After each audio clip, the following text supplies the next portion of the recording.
general form of an exponential function is y equals a times b to the x. Now we know how to convert this equation to logarithmic form, so we can always solve for x if we have a value of y and a value of a. Okay, but what we want to know here is, here's an exponential function, and we know that y equals 3 when x equals 6, and y equals 5 when x equals 2. What can we do with that information? Well, if we know the function has this form, we can substitute this value of y and this value of x, and we get this equation. Y is 3, so we have a 3 here, and x is 6, so we can have a 6 here. And similarly, if y is 5 when x equals 2, well, we get this. Now, this is a set of two simultaneous equations in two unknowns. And I probably should have noted that, so I'll note it here.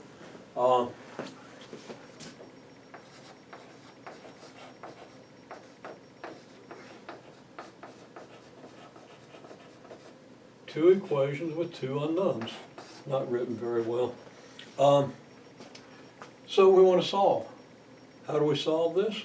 Well, we can solve by, okay, well, one thing we can't do, we can't use the adding one row to another, adding multiples of a row to another row. That's not going to work here. Sometimes it works. It always works if your equations are linear and if you have enough equations. But in general, you have to go to a substitution method with which everybody should be familiar. It might have been a while. So, how do we solve? There are a couple of ways to solve it. One way that I'm not going to do is you divide one equation by the other. Well, if you divide this side by this side, you get 3/5. If you divide this side by this side, the a's divide out, don't they? And you're just left with the b's. So that would be another way to get the equations down to one variable. But what we're going to do here is we're going to solve the first equation for a, and clearly we're going to get this. Divide both sides by b to the 6th. And then we plug into the second equation, and we get this. Because we have the value of a, if we put that, substitute that for a here, we still have our 5, we still have our b squared, but now instead of a we have 3 over b to the 6th, so that we get 5 equals 3 over b to the 4th, because b squared divided by b to the 6th is b to the 4th, so that 5b to the 4th equals 3, multiplying both sides by b to the 4th.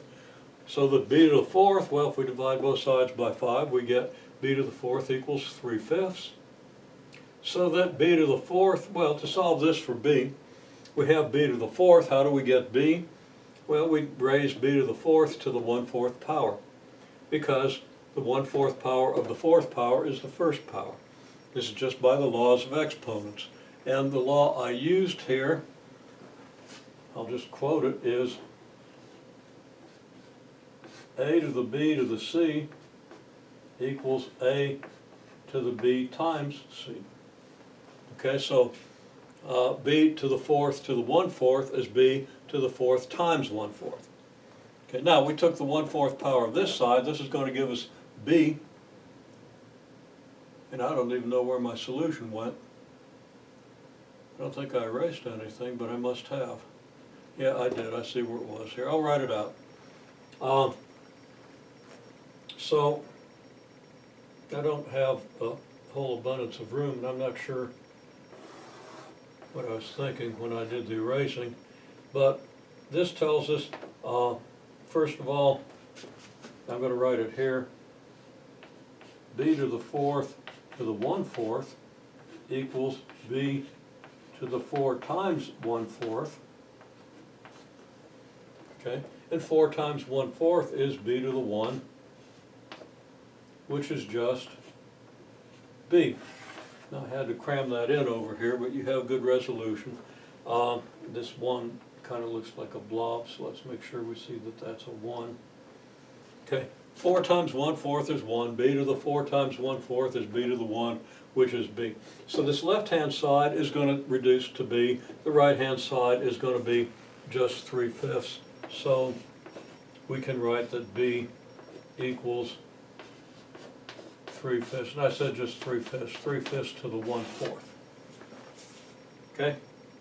Now, we can take that and plug it into the first equation, and get, or just plug it into this solution for a, and we can get our value of a. So this is how we would solve that problem. And you're going to be asked to do that on your homework.